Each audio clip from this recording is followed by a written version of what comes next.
Hello students, now in this video we will study the biological control. So here in case of the biological control we are using the different types of the methods. For example, the process of sterilization. Okay, see this is one of the method used in biological control, that is sterilization. Then the next one, that is genetic manipulation. Then use of pheromones. So already we studied in the last video that what are the pheromones. So the use of pheromones. Then the next, that is use of resistant variety.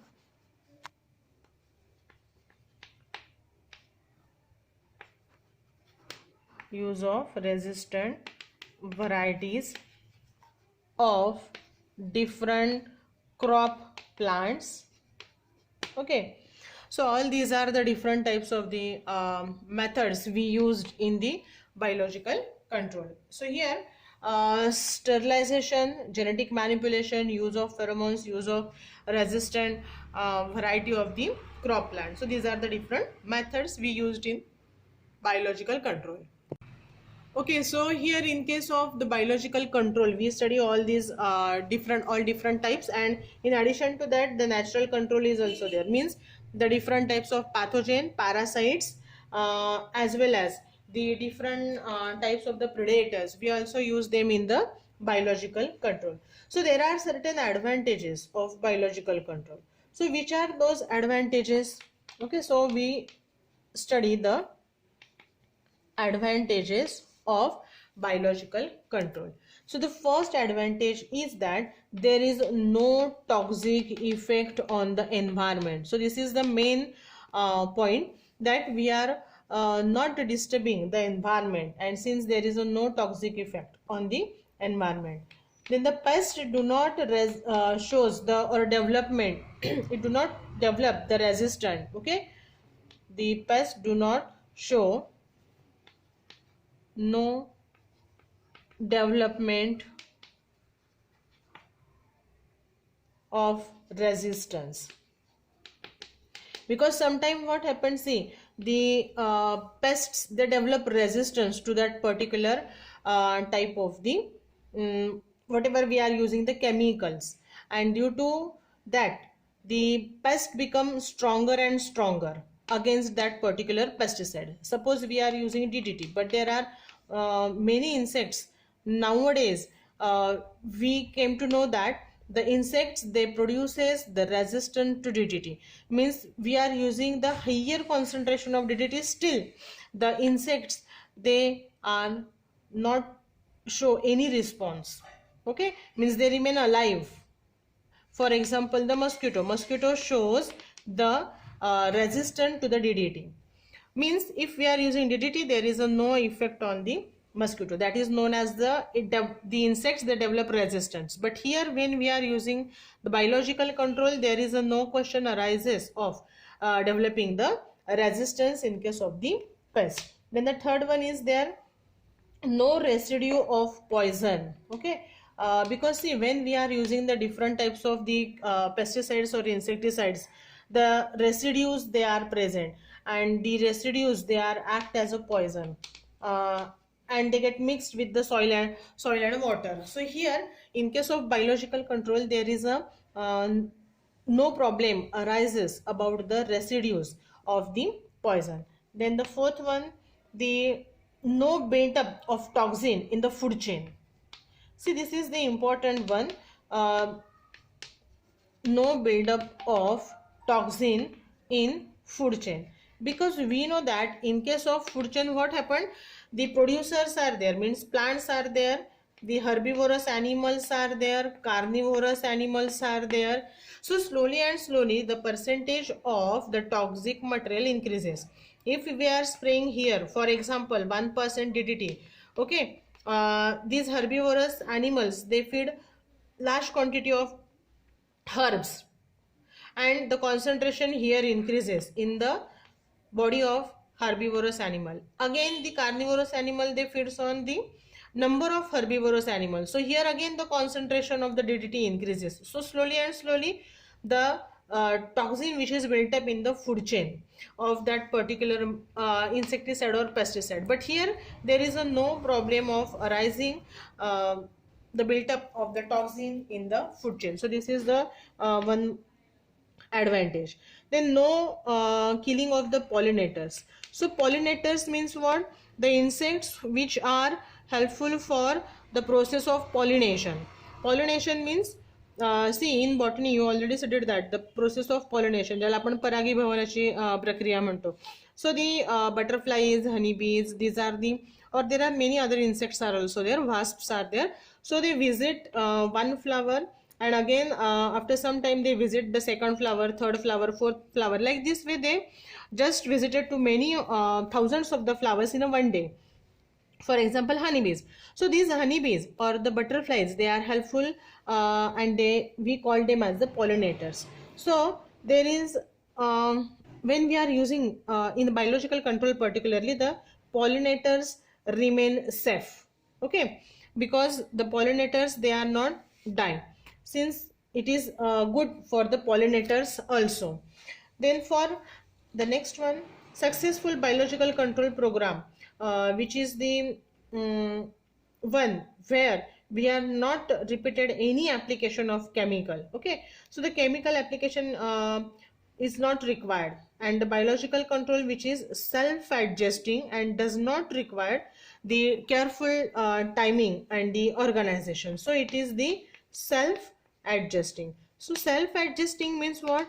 The animals which are naturally present, or they are present in the nature, we are just find out them. Okay, so it is a self-adjusting. It is not necessary to plan a particular plan, and accordingly we have to follow the particular step.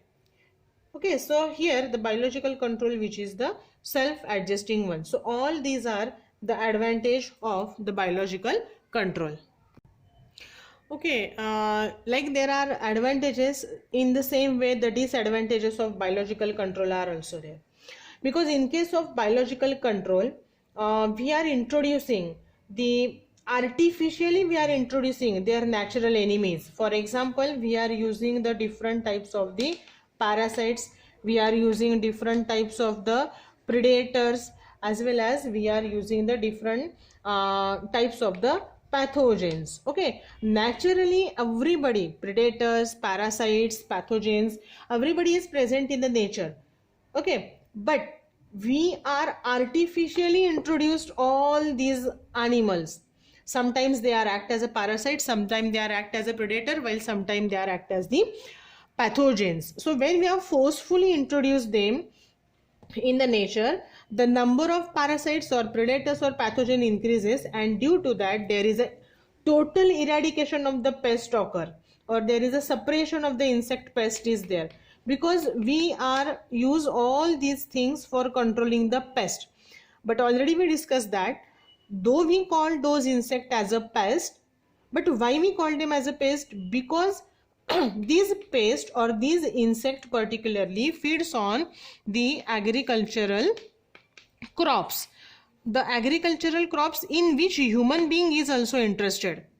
So the human being and that insect which having the common food, that particular agricultural crops, they are act as a common food for the human being as well as the insect.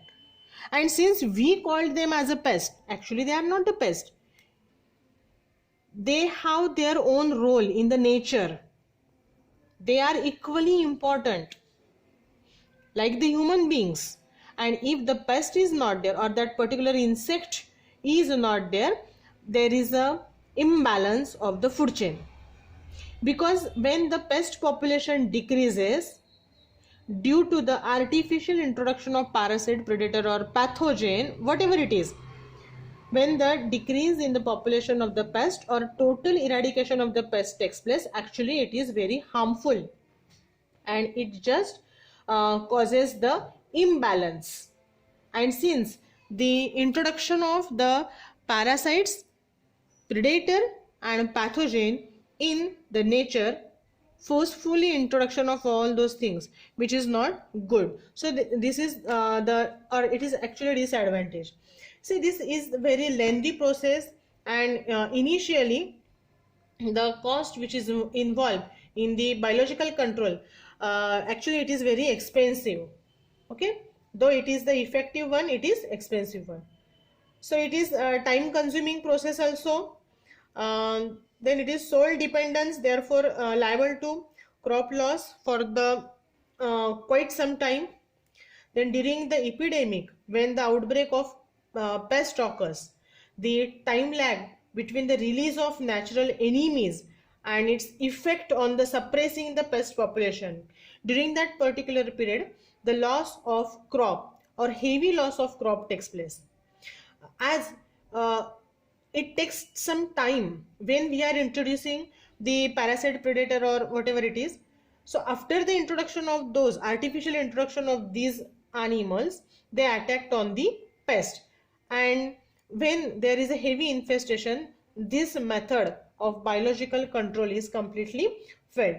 Okay, a pathogen which is often difficult to maintain in a virulent and viable state. Okay, so this is one of the method. Pathogens, actually those pathogens, it is just become difficult to maintain in a virulent and the viable state. Then there is a difficulty of producing some pathogen in a large quantity, means we are unable to produce those pathogens in our laboratory, and results are not so quick. If we consider the chemical control, in chemical control we get the immediate effect, but in case of biological control we get the results, and those results are very slow. As already we discussed that it is a time consuming process. Okay, and it gives you the results, and though it gives you the results are not so quick. And finally, the operations of biological control, which depend on the expert handling of all those controlling agent, means how we are going to handle them. If we handle them properly, then they will give you the proper results within a particular or stipulated time. Otherwise, what happened? Those predators, parasites, and pathogens, they are not gives you the proper result, though you are using or introducing all these things in your farm. So these are certain disadvantages of the biological control. So the biological control, which includes the three biological procedure. Now these three procedures, we will study these three adaptation of the three procedures are required for biological control. So which are those? The first one, that is the inoculation. So inoculation means what? Introduction. So here the process which involves the introduction of the new species of either that species is of parasite or predator or disease causing microorganism, means pathogens. So we are going to introduce or inoculate that particular parasite or predator or the pathogen in the area where that organisms, they were not there previously. Suppose this is the farm or the area where we are going to introduce a parasite, okay, specific parasite or specific predator or the pathogen. Actually those animals, whether they are act as a parasite, predator, or pathogen, but initially they were not found in this particular area. We are going to introduce those different types of the parasites, predator, pathogen in this area, in the field. Okay, so once we are introducing and establishing, they are left to spread and they just maintain themselves as a best in that particular area. So this is the first one, that is the inoculation. This inoculation is also known as the method of introduction. So introduction means we are going to introduce them in that particular area. So that is known as process of inoculation. So this is the first step in case of the biological control. Then the second step is there, mass rearing. So the name itself indicate that, mass rearing and release. So this release means what? Augmentation. So here what happens, see, we are going to rear those pathogen, parasite on the mass culture, means we are produce them on a large scale, since we called it as the mass rearing. And mass rearing and release of the parasite and predator, which is not yet in a widespread use. Okay, as it is just difficult to rear them, like the parasites and predators, because see these parasites and predators, so we are going to rear them on a large scale, and it is not that much of a familiar step. And rearing large number of the parasites and the predator and releasing them into the field situation at the appropriate timing to give the short term local control of the pets. So this is the second step. Then the third one,